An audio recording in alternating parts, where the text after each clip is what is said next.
साथियों नमस्कार। साथियों, इस समय ममता बनर्जी को समझ में नहीं आ रहा कि मैं करूं तो करूं क्या। उनको ये नहीं समझ में आ रहा कि अमित शाह करना क्या चाह रहे हैं, मोदी जी क्या करना चाह रहे हैं। कुछ लोग बांग्लादेश जा रहे हैं, कुछ लोग वापस आ रहे हैं। ये हो क्या रहा है? हो ये रहा है कि जो एसआईआर चल रही थी बंगाल में, उस एसआईआर का पहला ड्राफ्ट सामने आया है, जिसमें ये पता चला है कि बंगाल में लगभग 58 लाख नाम ऐसे हैं जिन्हें वोटर लिस्ट से हटा दिया गया है। 58 लाख, जिसमें 24 लाख वोटर्स ऐसे हैं जिनकी मृत्यु हो चुकी है 2004 से लेकर अब तक।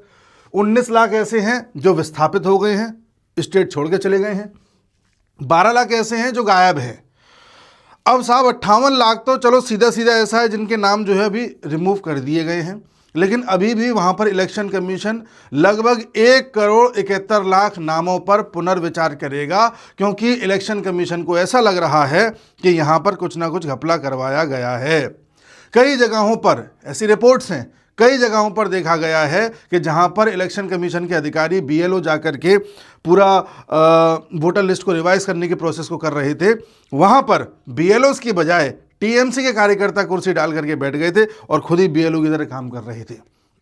यानी कि टीएमसी के कार्यकर्ताओं की कई जगहों पर मनमानी और गुंडागिर्दी चली है, ऐसा डाउट है इलेक्शन कमीशन को। इसलिए लगभग 1.25 करोड़ नाम यानी 1,71,00,000 नामों पर पुनर्विचार होगा और हो सकता है इसमें से भी एक बड़ी संख्या छट करके बाहर आ जाए। अब देखिए, जो लोग मर गए हैं वो तो मर ही गए हैं। 19 लाख रिलोकेट हो गए हैं, ठीक है साहब। 12 लाख ऐसे हैं जो मिसिंग है। अब इन 12 लाख में से कुछ लोग ऐसे भी हो सकते हैं कि जिनके पास फॉर्म तो पहुंचा लेकिन उन्होंने भर के वापस नहीं दिया। हो सकता है ये लोग ऐसे भी हों जो फॉर्म लेकर के भाग गए हों बांग्लादेश, क्योंकि फर्जी होंगे। जाहिर सी बात है, इसमें कई लोग फर्जी भी रहे होंगे और कई लोग ऐसे भी होंगे जो अभी तक फॉर्म भर के वापस नहीं किए होंगे। तो आप सभी से ये गुजारिश है, अगर आप बंगाल से हैं तो अगर आपके पास फॉर्म पहुंचा है, आपके अड़ोसी पड़ोसी के पास फॉर्म पहुंचा है, तो उनसे कहिए कि फॉर्म भर के जमा कर दें, क्योंकि अगर आप जमा नहीं करेंगे तो फिर कोई और तो कर ही रहा होगा, किसी और का वोट बैंक तैयार होता रहेगा। यही योगी जी कह रहे हैं यूपी में कि भाई सब लोग जो है, देखिए योगी जी भी यही कह रहे हैं कि जिस हिसाब से अभी चल रही है एसआईआर की प्रक्रिया यूपी में, उस हिसाब से लगभग 4 करोड़ वोटर ऐसे हैं जो मिसिंग चल रहे हैं। अब 4 करोड़ में ऐसा नहीं हो सकता कि सबके सब विपक्षी पार्टी के ही हों, उसमें एक बड़ा वोट बैंक ऐसा भी हो सकता है जो हिंदू कम्युनिटी से आता हो और वो भर के वापस दे ही ना रहे, अरे छोड़ो कौन भरेगा देखा जाएगा। हिंदू आलसी होता है ना, तो इस आलस में हिंदू मारा ना जाए, इसलिए जिसके पास भी फॉर्म पहुंचा है वो सुनिश्चित करे कि फॉर्म वापस भर के दे दे। ये एक पहली बात है। दूसरी बात ये है कि ममता बनर्जी पहले धमकी दे रही थी कि मैं एसआईआर होने नहीं दूंगी, फिर धमकी दी कि अगर एक का भी नाम कटा तो मैं जान दे दूंगी। वो तो इन्होंने नहीं दी, यहाँ तो कई लोगों के कट गए। उसके बाद इन्होंने बोला कि मैं किसी को भी बांग्लादेश नहीं जाने दूंगी, कई जा रहे हैं। उसके बाद इन्होंने बोला कि ये सब अमित शाह करवा रहे हैं जानबूझ करके, जिससे कि वेस्ट बंगाल में राष्ट्रपति शासन लग सके, अमित शाह पर आरोप लगाए।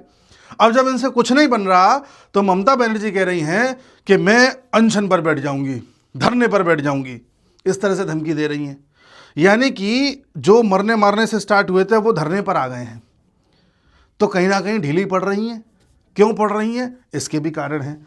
ममता बनर्जी ढीली इसलिए पड़ रही हैं क्योंकि ममता बनर्जी की जो ताकत थी, वो ताकत कोई वोट बैंक नहीं थी, वो ताकत इनके कार्यकर्ता थे जो गुंडों की तरह काम करते थे, टीएमसी के कार्यकर्ता।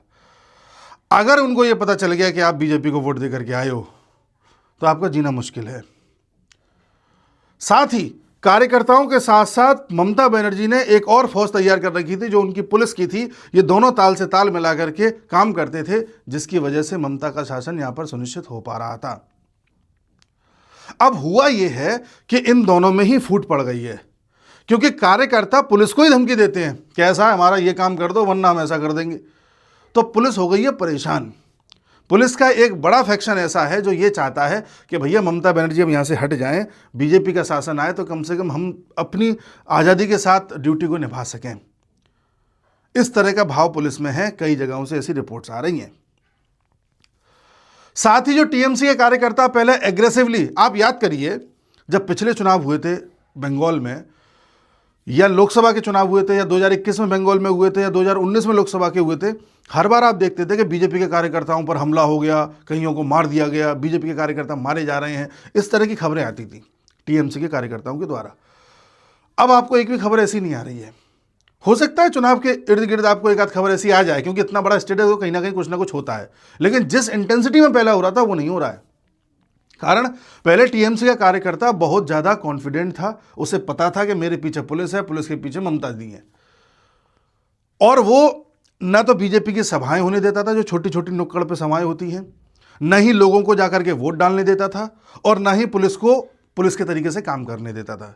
अब यह देखा जा रहा है कि बीजेपी की छोटी छोटी नुक्कड़ पे जो सभाएं हो रही हैं वो बड़ी सक्सेसफुली हो रही हैं, और टीएमसी का कार्यकर्ता उन सभाओं को डिस्टर्ब नहीं कर पा रहा है, क्योंकि टीएमसी के कार्यकर्ता को डर ये लग रहा है कि कहीं ये एसआईआर की प्रक्रिया के बाद अगर बीजेपी की सरकार आ गई तो टीएमसी के एक एक गुंडे को पकड़ पकड़ के मारेगी। इसलिए अब ये थोड़ा सा बैलेंस बनाने की कोशिश कर रहे हैं कि इस तरह का तालमेल बनाओ कि भैया दोनों सरकारों में सेफ रहो। आप अगर चाहें तो बंगाल में रिपोर्ट ले सकते हैं। मैं फिर कह रहा हूं, बंगाल बहुत बड़ा है, हो सकता है किसी जगह से कोई और रिपोर्ट आए। जैसे कि हमने अपने भैया से पूछा, मेरे कई जानने वाले रहते हैं, तो उनका जो कहना ये है कि भाई बंगाल में ममता दी के खिलाफ बहुत बड़ा माहौल है इस वक्त। अच्छा, एक सेक्शन ऐसा भी कह रहा है कि बीजेपी वहाँ तभी जीत सकती है जब ममता का कैडर बीजेपी में आ जाए, यानी ममता के जो एमपी एमएलए हैं वो बीजेपी में आ जाए, जैसे कम्युनिस्ट के ममता में आए थे। वो दौर गया साहब।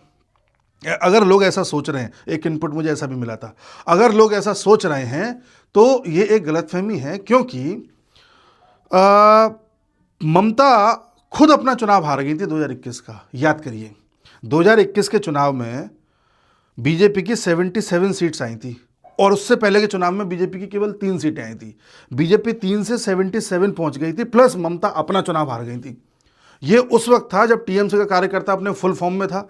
ये उस वक्त था जब आरजी कर मेडिकल कॉलेज की घटना नहीं हुई थी, कई सारे और दंगे नहीं हुए थे। आपको पता है पिछले 2-3 साल में कितने दंगे, कितने उल्टे सीधे कर्म हो चुके हैं, मैं उनका जिक्र करना नहीं चाहता। ये सब नहीं हुआ था। ये उस वक्त की बात है जब ममता बनर्जी अलग अलग तरह के ड्रामे कर रही थी कि मेरा पैर टूट गया है, मेरा सर टूट गया, मतलब सब कुछ ममता के पक्ष में था। उस वक्त भी बीजेपी 3 से 77 पहुंची, ममता अपना चुनाव हारी थी। अब तो स्थिति और ज़्यादा ममता के विपक्ष में जा रही है, और जितने भी ये वोटर्स हैं ना, 58 लाख अपने आप में बहुत बड़ा आंकड़ा है। पिछली बार बीजेपी और टीएमसी में बहुत ज़्यादा फर्क नहीं था, 40 लाख का भी फर्क नहीं था। ये तो बहुत बड़ा फर्क है। मैं आपको किसी वीडियो में, अभी तो नहीं, थोड़ा चुनाव के नज़दीक थोड़ा माहौल आने दो, अभी मैं आपको एक एक सीट का एनालिसिस बताऊंगा, क्योंकि इस बार मैं वेस्ट बंगाल पे बहुत तगड़ा अध्ययन करने वाला हूँ, एक एक सीट पर अध्ययन करने वाला हूँ। तब मैं बताऊंगा कि देखो इस सीट पर इतने वोट कटे हैं, और इस सीट पर ममता का कैंडिडेट पहले इतने 1000 वोटों से जीता था, तो अब इतने वोट कट गए तो इसकी जीतने की संभावना कम है। इस तरह से हम पूरा एक एनालिसिस करके नतीजे पर पहुंचेंगे कि क्या रिजल्ट हो सकते हैं। तो ममता बनर्जी इस वजह से डरी हुई है। एक वजह और बताता हूं इनके डरने की। ये देखिए, ministry of home affairs refuses to share data on CA beneficiaries. Home affairs की मिनिस्ट्री ने कुछ डेटा देने से मना कर दिया है। होम से याद आया कि अगर आप भी अपना घर बनाना चाहते हैं, या आपकी नज़र में कोई ऐसा व्यक्ति है जो अपना घर बनाना चाहता है, पैसे की दिक्कत आ रही है, तो वो आदित्य बिरला होम लोन ले सकता है, जिसमें उसे 8 से 9% की दर के बीच में अच्छा खासा होम लोन मिल जाता है। 5 लाख से लेकर के 50 लाख तक, ये चाहे तो 1 करोड़ तक और 1.5 करोड़ तक भी, अलग अलग स्कीम्स में उसे अलग अलग होम लोन मिलता है। अगर आप प्रगति होम लोन लेना चाहते हैं तो इसमें आपको 5 लाख से 1 करोड़ तक का होम लोन मिलता है, और जिसको आप धीरे धीरे 30 साल तक चुकाते रहिए। जो भी प्रॉपर्टी की वैल्यू है इसका 90% तक का लोन आपको मिल जाता है। और अगर आप प्रगति प्लस होम लोन लेते हैं तो इसमें आपको 1.5 करोड़ तक का होम लोन मिलता है। और इसमें अगर आप सेल्फ एम्प्लॉयड हैं तो प्रॉपर्टी की 75% तक होम लोन मिल जाता है, और अगर आप कहीं सर्विस या कहीं और जॉब करते हैं तो आपको प्रॉपर्टी की वैल्यू का 80% तक का होम लोन मिल जाता है। मैंने आपको बताया 8 से 9% तक की दर पर मिलता है। अलग अलग स्कीम्स में अलग अलग दरें हैं। पूरे देश में लगभग 4 करोड़ लोग ऐसे हैं जो आदित्य बिरला होम लोन का लाभ ले रहे हैं। 1000 से ज़्यादा office Aditya Birla home loan के पूरे देश में हैं, और साथ ही अब तक 600 बिलियन रुपए से भी अधिक का लोन लोगों में बांटा जा चुका है।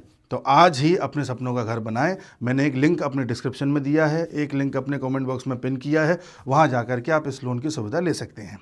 अब बढ़ते हैं टॉपिक पर आगे। तो अमित शाह की जो मिनिस्ट्री है, उन्होंने एक डेटा देने से मना कर दिया है कि कितने ऐसे लोग हैं जो पाकिस्तान, अफगानिस्तान और बांग्लादेश से भारत में आए हैं और उनको सिटीजनशिप मिली है। आप याद करिए, सीए के जरिए जितने भी नॉन मुस्लिम हमारे इन 3 पड़ोसी देशों में थे, उनको नागरिकता दी जा रही थी, और ये नागरिकता बड़े पैमाने पर दी जा रही है हर उस स्टेट में जहां जहां सीए के जरिए नागरिकता दी जा सकती है या इस तरह के लोग आए हुए हैं। होम मिनिस्ट्री ने आरटीआई के एप्लीकेशन के बावजूद डेटा देने से मना कर दिया। देखा यह जा रहा है कि उड़ीसा में दी जा रही है, कुछ आंकड़े वेस्ट बंगाल से भी आ रहे हैं, पर ये आंकड़े गिने चुने हैं। वेस्ट बंगाल में तो बताया कि 25,000 लोगों ने आवेदन दिया है, लेकिन कहीं भी ये आंकड़ा स्पष्ट नहीं हो रहा है कि कितने वेस्ट बंगाल में हैं, कितने जम्मू में हैं, कितने आपके उड़ीसा में, कहाँ पर कितने हैं। कहने का तात्पर्य क्या है, जितने भी अवैध तरीके से आए हुए थे उनको बाहर किया जा रहा है, और जितने भी बाहर के थे उनको अंदर लिया जा रहा है। अब आप समझ गए? तो पहले पॉपुलेशन सेट करिए, उसके बाद क्षेत्रफल भी सेट होगा। पूरी स्ट्रेटेजी चल रही है। अभी एसआईआर चल रहा है, इसके बाद अगले साल से जनगणना स्टार्ट हो जाएगी, फिर एनआरसी स्टार्ट हो जाएगा। यानी कि अगले 1-1.5-2 साल में पूरी एकदम छन करके हमारे नागरिक आ जाएंगे कि कौन वास्तव में हमारा है। फिर भी कुछ लोग ऐसे यहाँ रहेंगे जो बदमाश होते हैं, उनका भी कोई ना कोई इलाज ढूंढा जाएगा। तो ममता इस पूरे प्रोसेस को समझ पा रही हैं अब कि ये हो क्या रहा है। आप समझ रहे हैं बात को? और भारत सरकार के पास आने वाले 4-5 महीने में ऐसे बहुत मौके हैं जब जब वेस्ट बंगाल में राष्ट्रपति शासन लगाया जा सकता है। उनको इसका भी आभास है।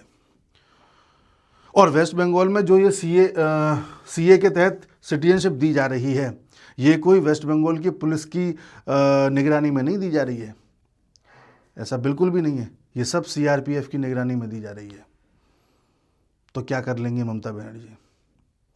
ये पूरा सीन चल रहा है। वेस्ट बंगाल में बताया जाता है जनसंख्या 10 करोड़ के आसपास है, और ये भी बताया जाता है कि एसआईआर से पहले जो रजिस्टर्ड वोटर थे वो लगभग, मैंने 10 करोड़ बोला है ना, अभी 10 करोड़ के आसपास है, जिसमें रजिस्टर्ड वोटर जो थे वो 7,66,37,000 के आसपास थे। अब जो छन करके आए 58 लाख हटा करके ये आए 7,08,16,000 के आसपास। अभी भी इसमें और छनेंगे। तो यहाँ वेस्ट बंगाल में 10 करोड़ में से 58 लाख कटे हैं।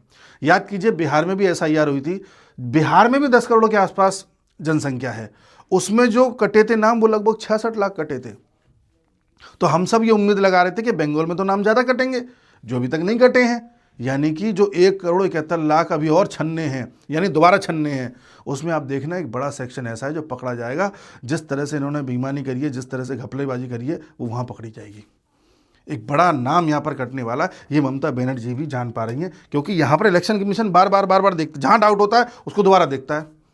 कोलकाता में देख लीजिए, एक जगह पर बताया जा रहा था यहाँ पर 2,000 लोग रहते हैं, पता चला वहाँ से जो इलेक्शन कमीशन की लिस्ट में जो नाम है वो 20,000 से ज़्यादा निकल आए।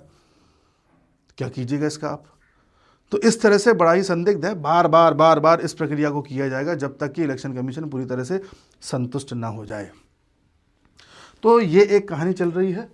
उसके अलावा, अच्छा ये मैंने बता दिया ना आपको, तो अभी तक तो बंगाल को लेकर के ममता बनर्जी सख्ते में है।